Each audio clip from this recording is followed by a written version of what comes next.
07 Commanders, Commander Wyl Fearion, leader of the Vortex Squadron here, and today we're going to talk a little bit about some material farming. The first thing you want to do when you're going to do material farming is, if you haven't done it yet, you really need to load up Inara.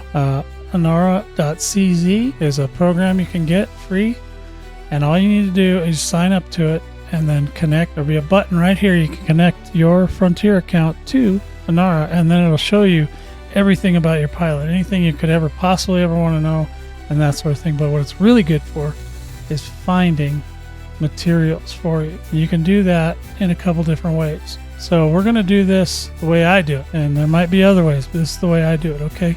So the first thing we're going to look at is we're going to look at the list, okay? So here's your list of materials that we're going to go after, manufactured materials today. Okay, now there's a list of this in my Discord, which there's a link in the description, or I'm going to also include this list in the description of this video so you can follow it. So the first thing you want to do is you want to see what you want to go after, and then you're going to have to go find it and get it. So before we do that, you may want to go ahead and go in and find a material trader. Now you do that at stations. Go to the nearest place to where you're at, which it will automatically if you signed up. And then the services you want is MAT, Material Trader. Take your Material Trader, pick them out, boom, and then it'll search, and you search for it, and you'll see that manufactured, we're at this one right here, Nelson Dock in LHS 54. So you copy this, you just go to Galaxy Map, and then you would paste in the location.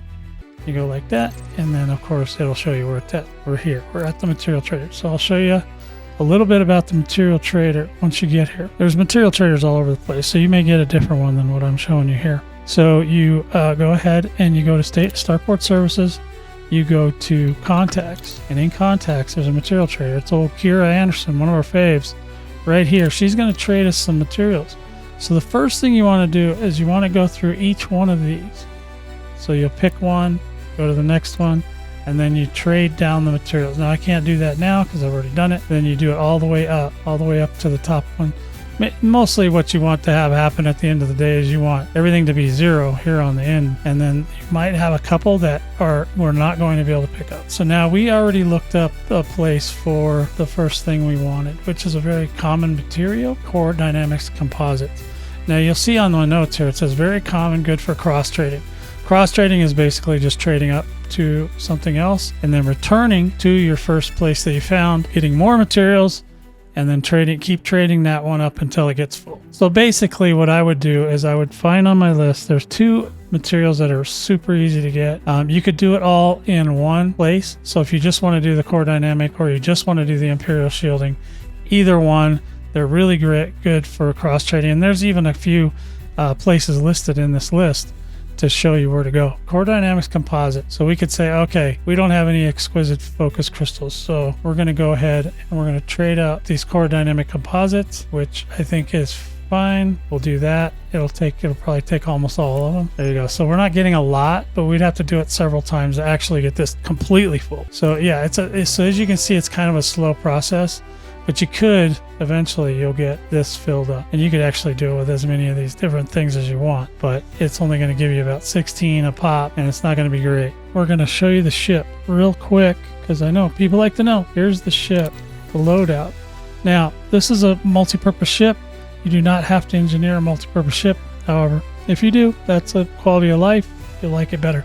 We do not need any hard points for this, so we're not going to talk about them. These are for other things. Well, they're not really useful right now, but they used to be.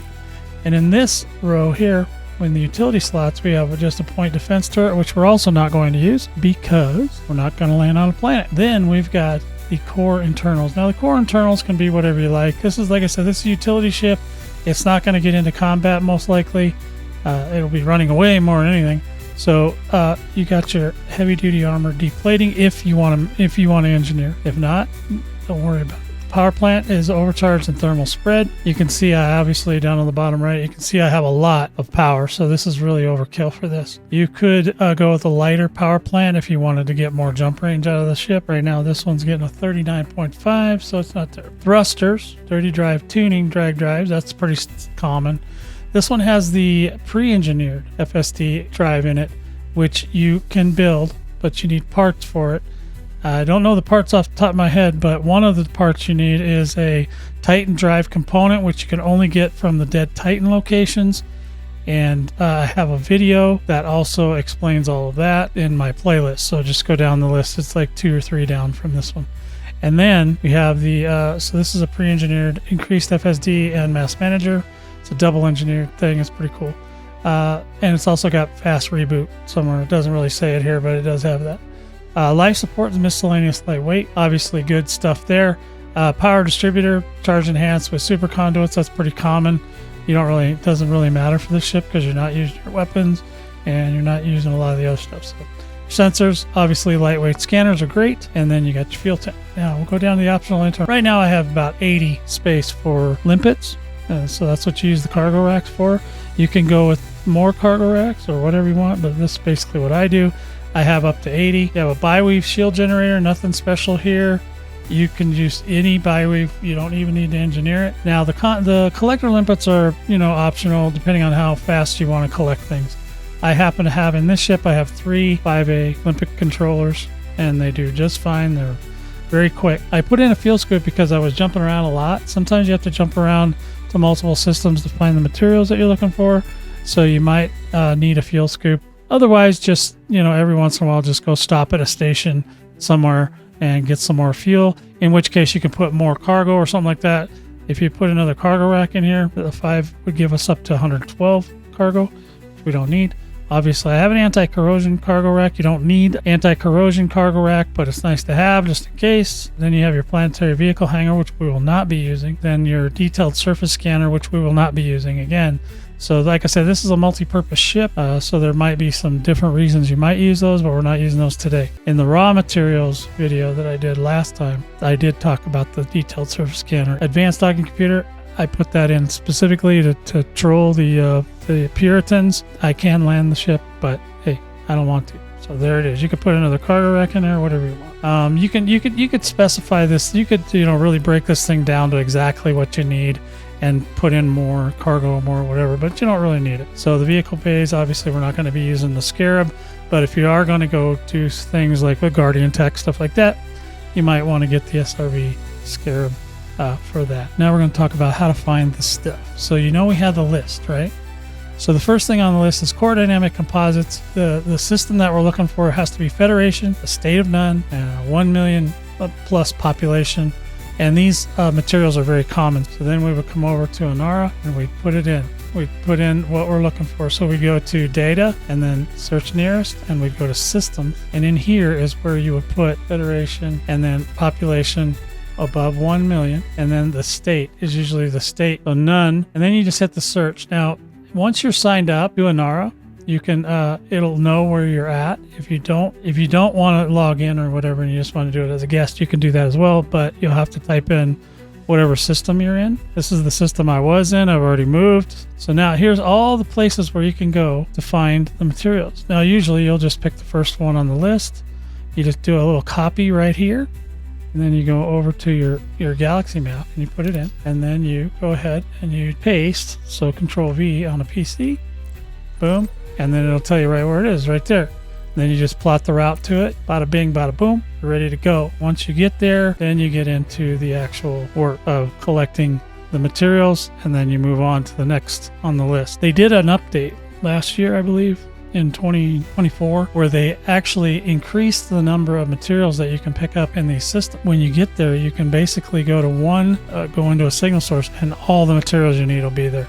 You don't have to do any tricks or any weird stuff anymore. It's pretty much a one and done now. So that's a cool thing. And another note to keep in mind is when you are searching for these and you go to pick them, make sure that you highlight them, and you come over here and you make sure that it says exactly what you're looking for. Federation, none, 1.3. It's a good number. So yeah, everything's right here. If these states aren't updated, sometimes Inara is updated by the players, so if it's not completely updated yet, then you may get a different state, and then they will not find the material they're looking for. So that's why it's a good idea to just go through the list, one of them doesn't work, you go to the next one. But you can save yourself some time by just making sure that it says on the actual system what we're looking for, okay? So once you get here, then you can go ahead, and then the next thing you want to do is go to the Nav Beacon, which you can see on your navigation list right here. You can lock the destination and just go ahead and line up to it and get on it, and then you go in. You got to scan for some signal sources. Now you want your little thing to pop up, and when you get in here right away, if you select your Nav Beacon before everybody comes out, you'll be better off. And then you go ahead and once you get them selected, just make sure you're pointing at it. You don't really have to come this close to it, but just make sure it's in your view. And then once on the right, you can see where it says system download completed. Yeah, there you go. Now you can just stop here. You don't have to really keep going if you don't want to, but you can just stop and then go over to your panel here. And what you want to do is you want to go up to this filter. This filter is very important. So what you want to do is only select signal sources. That gives you a better look at what's going on and what you want to look for. High-grade emissions. Threat zeros are great. High-grade emissions. So anytime you find high-grade emissions, you got it. Just make sure you got enough time. This one's a 28-minute, so that's more than enough. I mean, honestly, if you have an SEO drive, you can do this fairly quickly. Okay, so he's a little bit out there. So we're going to go ahead, because this is an SEO-capable ship, it should get us right there in no time. We're going to just, so you want to make sure you go in at a nice, cool 7 or 6, and it'll let you in, and then the fun begins. Alrighty, once we're in the system, we can scooch up a little bit, but you'll see there's a huge swath of white squares on your screen there. So what you want to do is you're going to want to, first of all, you're going to want to get your guns out, and then you're going to want to make sure you're on the collectors. And also make sure that your collectors are on a fire group. So we have 2 of the 3 on a fire group. We're going to go ahead and put that third one on a fire group. That's basically all you need. Then you need to open your cargo scoop. You got to make sure you're close enough to them. Now, a lot of people will say, oh, you can turn your ship a certain direction or whatever. But basically, don't select anything. Just deselect everything. And you can see there's stuff just everywhere. So you can just go ahead and fire your limpets. And you can fire your first 3. You don't need to do any more than that. You probably, a lot of times you may want to just, depends on how much of this you want to do. If you don't want to have to reload your limpets, obviously use less is better. But you just need 3, and because these things are stored digitally, they don't take up any cargo space. So you just basically just sit here, and there it goes. It's just going to town. You can just sit here, watch it, or whatever. Like I said, you can fire more. It'll go faster, but you don't need to. You don't need to waste all those limpets. If you don't want to, you can just do this, and it will fill all the way up to the tippity top. Now, some of the limpets will become unusable if they're carrying something and the materials are full. It won't let you collect any more of those, but it's continuing on with the core Dynamics Composites, and once it's full, then we can move on to the next phase.